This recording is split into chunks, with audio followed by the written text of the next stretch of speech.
ngayon, dito ko lang siya ilalagay. So, katulad nitong mga to, ayan, may mga anti-moist din yan sa loob. Then, nakabal siya din. May tissue yan, no? Ayan, may tissue para hindi magbubuo yung moist na meron tayo. So, ilalagay ko na lang siya dyan. And then, okay na.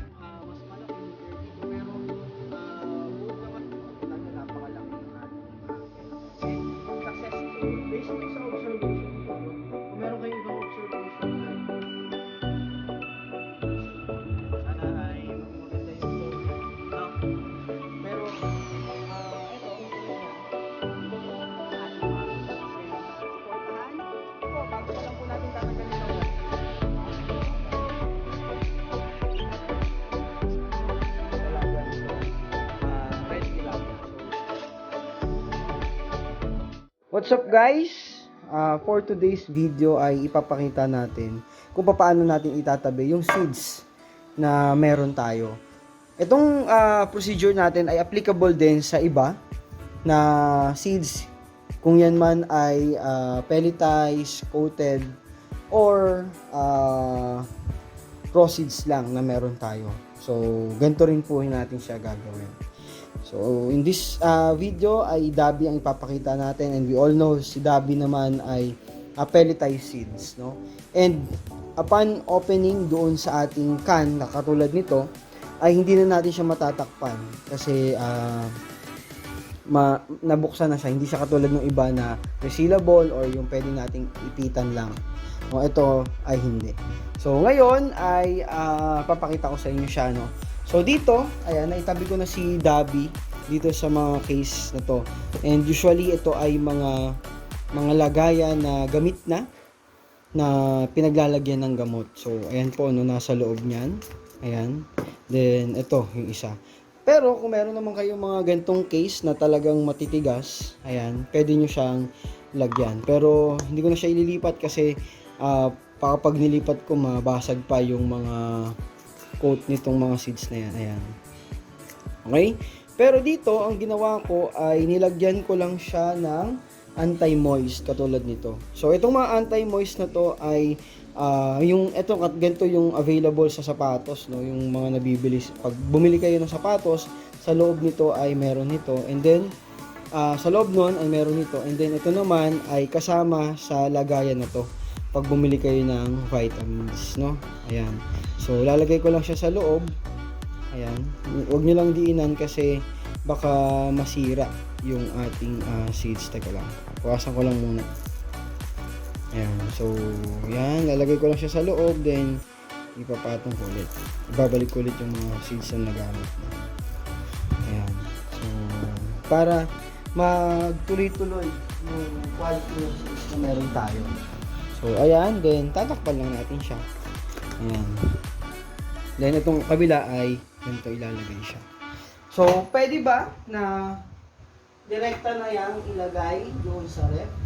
So, pwede naman, pero wag lang natin siya ilalagay doon sa freezer, no? Kasi masisira yan. And, ang advisable na paglalagyan nito ay yung ilalim ng ref, yung pinaglalagyan ng mga vegetables, no? Pero, sa case ko, babalutin ko pa to sa papel.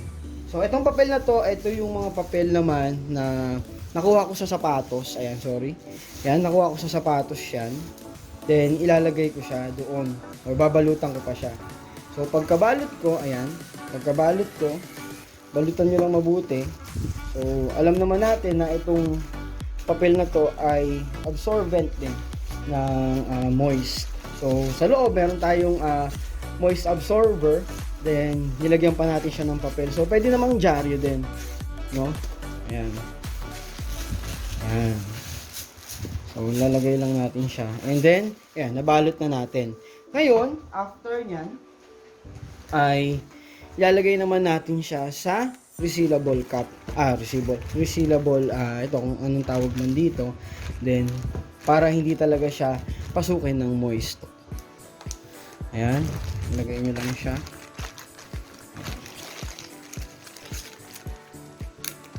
Ayan, cup nyo, ayan, ganyan lang, and then, okay na. So, wag nyo italian ng parang i-tape masyado kasi pag gagamitin nyo na, mahirapan na naman kayong buksan and baka ma-damage yung papel natin na pinambalot and then yung ating yung ganitong, limutan ko yung tawag pero yung ganyan. So ganyan po ang paraan ko ng pagpapak nung seeds na meron tayo. So applicable yan sa lahat ng uri ng seeds na meron kayo para mas ma-preserve natin yung quality ng seeds na meron tayo. So tatandaan po natin bumili tayo ng seeds na mahal, quality yung seeds na meron tayo, pero hindi natin siya na-keep ng mabuti, then masasayang yung ating seeds na meron tayo, no? So again, maraming salamat and papakita ko sa inyo kung saan ko siya ilalagay. So power yan. Dito ko lang siya ilalagay. So katulad nitong mga to, ayan, may mga anti-moist din yan sa loob. Then nakabal siya din, may tissue yan, no? Ayun, may tissue para hindi magbubuo yung moist na meron tayo. So ilalagay ko lang siya dyan and then okay na. So ito po ay yung sa lagayan ng fruits or vegetables, no? So okay po, maraming salamat and God bless.